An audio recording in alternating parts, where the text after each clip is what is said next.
1 in 20 homes have this toxin.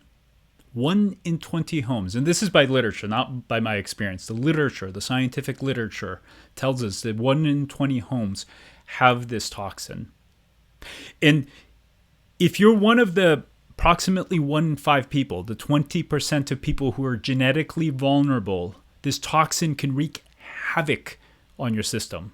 It is one of the few things in the world that I lose sleep over, and is one of the few toxins that I'm really paranoid about, because I've seen it do awful things, from chronic bronchitis and people ending up in the hospital, people getting IV antibiotics, people's immune systems being completely shot, severe weird immune issues, kids losing their mind. Literally, these kids that are exposed are literally losing their minds. They're acting psychotic. Adults can have depression, foggy brain. I've seen some people where the adults are like, "What is going on? I'm losing my memory in a scary, fast way. Am I getting demented? Except I'm only 30 years old. What is going on?" Fibromyalgia, chronic fatigue. I mean, you name it, it can do it. So what is this toxin, and why am I bringing it to your attention? It is mold.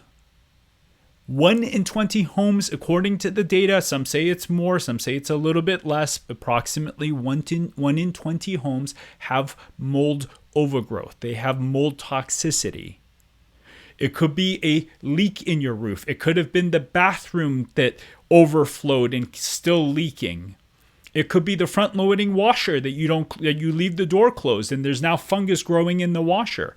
I've seen air conditioning units where the guy that set it up forgot to connect the drain, so there's water sitting in the air conditioning unit, and the air conditioning unit is covered in mold. We've had families where their crawl space has too much humidity, so the mold is coming in from the crawl space into the house. You can be living on a hillside and the retaining wall that's up against the dirt doesn't have proper drainage, so that retaining wall that's up against your house is letting moisture go through and mold grows. 1 in 20 homes. And if you live in one of these homes and you're one of the 20% who's genetically vulnerable, this thing can cause awful things to happen. And part of the problem is, and why we're still not totally aware of it, is it's only been about 50 years that we started using drywall. Before that, they were using plaster, which is basically concrete. Plaster doesn't grow mold. Drywall, which is basically paper compressed, is a perfect petri dish. Add water to drywall, you get mold. It's literally that simple. And this is all in the scientific literature. I'm not making this up. Drywall plus moisture equals mold. We need to be thinking about this. We need to be talking about this. We need to be aware of this. I've had enough families where mom was ending up in the hospital every 2 to 3 months because of a severe bronchitis and antibiotic after antibiotic after antibiotic. We've had moms and parents have severe sinus infections and their sinuses are blowing up and the antibiotics don't work. I've had kids have severe asthma where even inhaled steroids weren't enough. And then we take care of the mold and all of a sudden, boom, their asthma is cured. They didn't have asthma. They had an allergic reaction to the mold inside their house. I've had kids have severe and weird rashes that made no sense. Their skins were just reacting and blowing up. It was mold. And the saddest part of this is what happens to the children's brains. I've seen seizure disorders. I've seen tics. I've seen children lose IQ because they grew up in moldy homes with persistent learning disabilities. And the saddest part are the kids that are just going absolutely crazy. They're losing their minds.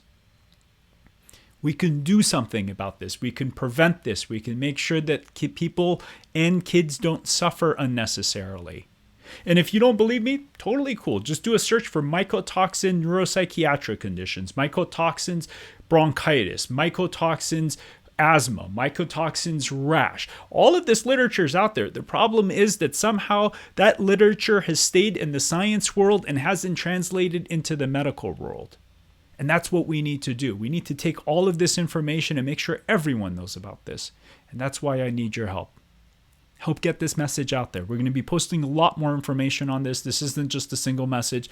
You'll see this come up in different ways. I'm going to share cases where I've taken care of kids who have had mold toxicity and taken them from literally a state of they're basically going psychotic to now the kid that's balanced and happy and regulated. These things are all possible.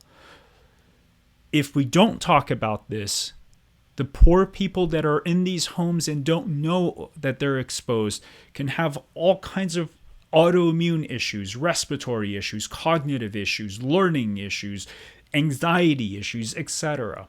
Share this message. Let's get this word out there. Thanks for watching. It's Dr. K.